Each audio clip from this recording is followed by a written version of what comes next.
السلام علیکم و رحمت الله و برکاته. بینندگان شبکه وصال حق، السلام علیکم برادری مهربان، برادری غمخوار ملت اسلام محمد انصاری. از شما خیلی تشکری میکنم و سپاسگزارم و میخواهم که صدای بنده را به تمام کل مردم مسلمین، علل خصوص به مردم مظلومین تاجیکستان برسانید. ای مردم تاجیکستان، این صدای مهاجر است به نام صالح. به شما مراجعت میکنم و خواهش میکنم که از درد بنده ها، از درد مهاجران و از درد خود آگاه باشید، خود را به خواب ناندازید. ما و شما میدانیم که طول 23-24 سال می شود قوه برق در تاجیکستان نیست و از سبب بی‌برقی هر سال طفل‌های بیگناه می‌فوتند و همین سال گذشته ما خود شاهد هستیم که 12 یا 13 نفر از گزی انگشت از بی‌برقی از دنیا گذشتند. ما و شما میدانیم که این حکومت ظلمانی بر بالای ما ظلمی خیلی وزنی دارد و وظیفه فروشی در تاجیکستان به تمام زینه ها بالا رفته است. هر کسی که وظیفه را اشغال میکند، هر کسی که حاکمیت را اشغال میکند، البته را میخرد اون کرسی را و اون پولی که صرف کرده بود، مخرج کردگی بود برای به دست آوردن کرسی، اون پول را به بالای مردم مظلومین فشار آورده و با طور زوری برکشیده میگیرند. ما تا حتی به بیمارستان ها مراجعت کردن نمیتوانیم. اگر که بیمارستان در مبادا شود که بیمار ما به بیماری افتد، به 1000 و 2000 دلار از اونجا رهایی یافتن امر محال است. اگر که بیماری جراحی باشد، باز هم وزنین و وزنینتر از ما پیسه طلب میکنند و مبلغ های طلب میکنند که بنده های کمبغل و نادار این مبلغ ها را دسترس کردن نمیتواند و تا جای ما شاهد حال هستیم که بنده هایی که مبلغ دسترس کردن نتوانستند در طی جراحی بیماری های آنها فوتیدند و اینها تا حتی رحمی نکردند و جسدی مرده این بیماری را برآورده به بندگان رسانیدند. تا حتی اسناد داریم زن تولد برای تولد کردن قبول نکردند، گفتند اینجا جای ما قبول نمیکنیم، به دیگر جا فرستاندند و در راه زن فوتید و طفل بیگناه اون هم از دست رفت. ما و شما میدونیم که بازارهای مردم کشیده گرفته می شود. هر کسی که در بازارها سودا میکند، سودای اونها، بازارهای اونها را خراب میکنند، از سودای اونها به خرابی میرود و بازارها را کشیده میگیرند و هر کسی که تاجر باشد تجارت میکند و تجارتش به سرح بالا رفتن گیرد، تجارتش را کشیده میگیرند و از تاجیکستان بیرون میکنند یا به محبس کشانده میشود. ما و شما میدانیم که صاحب کارهایی که به اگر یگان استحصالات دست زنند، آهسته آهسته استحصالات و صاحب کار را کشیده میگیرند. ما و شما میدانیم که کشاورزی که به کشاورزی دست زند، اگر پیش از تخم و دانه را به زمین کاشتن اول مبلغ زیاد صرف میکند و پاره های زیاد میدهد و اون حاصلی که از اون زمین میگیرد قریب که نیمی مخرج کردگی، صرف کردگی پیسه خود را دریافت نمی کند. و با وجود این بر بالای مردم مظلومین تاجیکستان از هر طرف فشارها هست. کارمندان امور داخلی، پلیس ها، ناظران راه از مردم در هر قدم ماشین ها را داشته از اونها با طور مجبوری و با هر بهانه پول می رویانند. و مبادایی که ما و شما به کدام اداره هایی که نباشد حاجتی ما اگر که فراید به این اداره ها رویم، به پول کاری ما را یگام کس اجرا نمی کند و اگر که روزها و هفته ها در پشت در این اداره ها اگر که ما استیم، به پول و به پیسه بر روی ما و شما یگام کس نظر نمی کند. و ما میدونیم که تا حتی این حکومت بر بالای ما چنین قانونهای جاری کرد که در معرکه های ما و شما آمده دیگ و کاسه و به معرکه های ما و شما دخالت میکنند و ما میدونیم که اگر که هر کسی که حق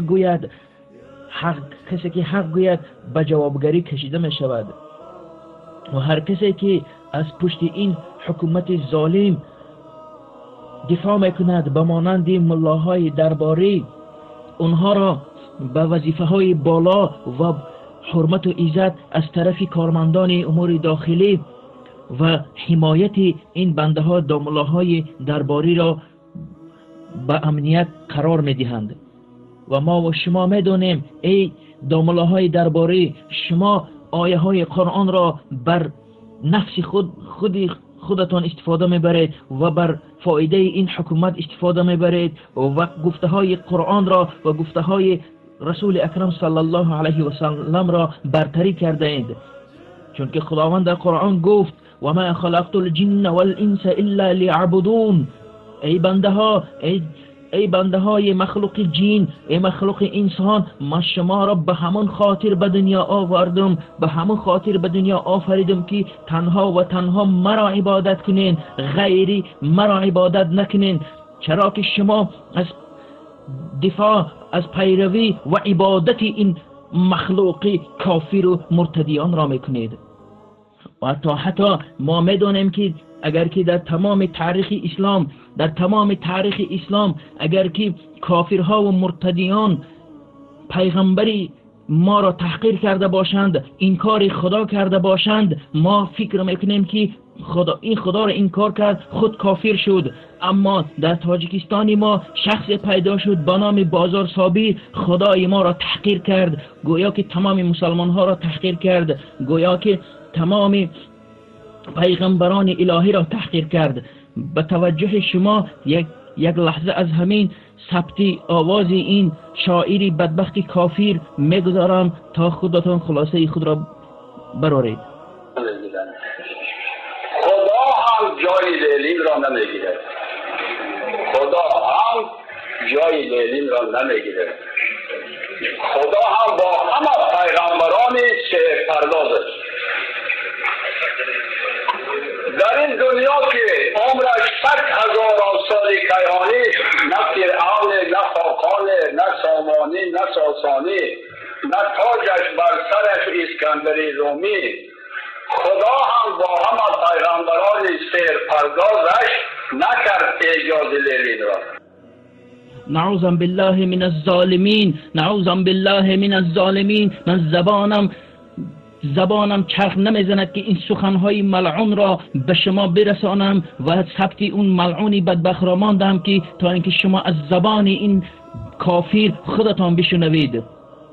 ای مفتی تاجیکستان مکرم سیدزاده یا مکرم، آیا تو فراموش کردی که این خدای ما را تحقیر کرد، این پیغمبری ما را تحقیر کرد؟ چرا خاموش نشستی؟ چرا دفاع نمی کنی؟ چرا که تو از خدا و پیغمبر گپ بزنی دفاع نمی کنی؟ آیا آیه های قرآن برای تو دروغ است؟ خدای متعال در قرآن عظیم الشأن گفت واتبعوا ما تتلو الشياطين على ملك سليمان وما كفر سليمان ولكن الشياطين كفروا يعلمون الناس السحر. آیا خداوند نگفت ما به حضرت سلیمان چنان سلطنت دادیم، چنان دنیا دادیم، چنان بایگری دادیم، اما سحر نورزید و کافر نشد؟ چرا که این ملعون پیغمبران الهی را سحر انگیز میگوید؟ چرا به جادوگر و ساحرها برآورد میکند؟ تو ملعون دنیا را دیدی، یک چیزی که از دنیا گرفتی، یک چیزی که از دنیا استفاده بردی، اما دفاع از خدا و پیغمبران نکردی. این آیه قرآن، به دلالت این آیه قرآن کافر شدی تو ملعون. چون که بایگری و سلطنتی که حضرت سلیمان الله تعالی داده که بود، با وجود این حضرت سلیمان کفر نورزید. تمام جنها، تمام شیاطین ها در اختیار حضرت سلیمان بود علیه السلام. برادرای عزیز گرامی، بعد از این سخن، بعد از این دفاع ما، شما باید که قرار ننشینید، چون که سطرهای خواهرهای ما را برکندند، چون که ریش‌های برادرهای ما را تراشیدند، چون که مسجدهای ما را خراب کردند، چون که فرزندهای ما را ممنوع گرداندند به مسجد رفتند. امروز ما دفاع هم از دین مبین اسلام داریم و دفاع از آزادی خود داریم و دفاع از تمام آزادی مردم مظلومین تاجیکستان داریم. در این زمان هر بنده ای که خاموش میشیند والله بالله تالله روز قیامت پیش از بازار کافر، پیش از این فرعون و مرتدیان، ما و شما در نزد پروردگار جوابگریم و ما و شما در نزد الله تعالی جواب حاضر تیار نکرده ایم. چرا که ما خاموش میشینیم؟ چرا که ما سکوت میکنیم؟ دامله هایی که از منبرها تعریف و توصیه این خالق خودتانه و تعریف و توصیه یک مخلوق میکنین و ما خلقت الجن والانس الا لیعبدون. خداوند گفت تنها و تنها مرا عبادت کنین. چرا که شما این آیه قرآن را میگیرین در نمازهای خود ایاک نعبد و ایاک نستعین میگوین، پس نگوین ایرا ایاک نعبد و ایاک نستعین، پس نخوانین در نمازهای خود، چون که شما پیروی از طاغوت دارین، چون که شما پیروی از یک مخلوق دارین و خالق خود را فراموش کردین. شما مرگ فراموش کردین، شما ظلم آوردید، شما دین پایمال کردید، شما حق حقوق انسانگری مردم مظلومین پایان کردید.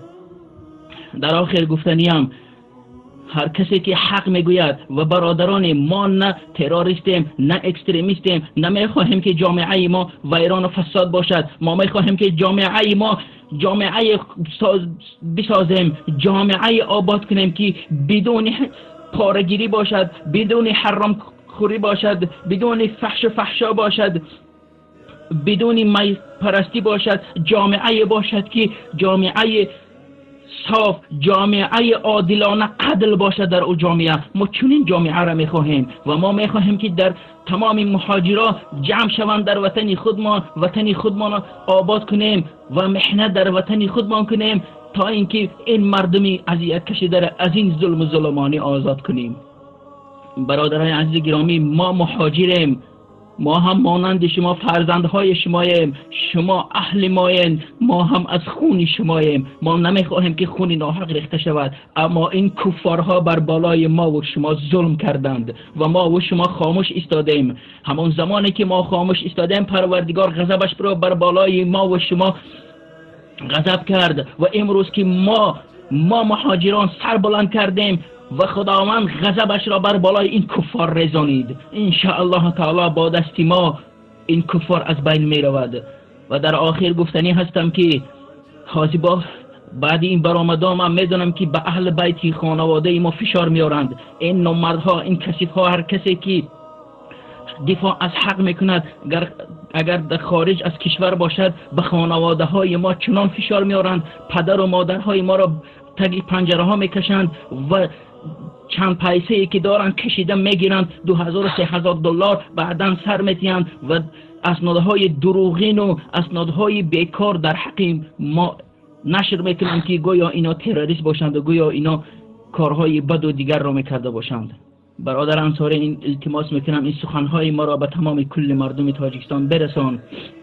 و در آخر گفتنی هم که حالا برای این شبکه وصال حق باز قانون برو آوردیان، گفتستیان که همون انتنهای سپوتنیکویی که هست در تاجیکستان که این شبکه را تماشا میکنند، همین را از بین بردنیان که این انتنها به آزادگی تاجیکستان، یعنی که حسن تاجیکستان را ویران میکند، گویا این از بین بردنیان.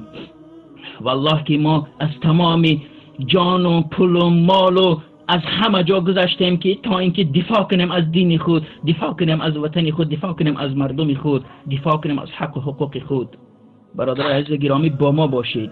السلام علیکم و رحمت الله و برکاته.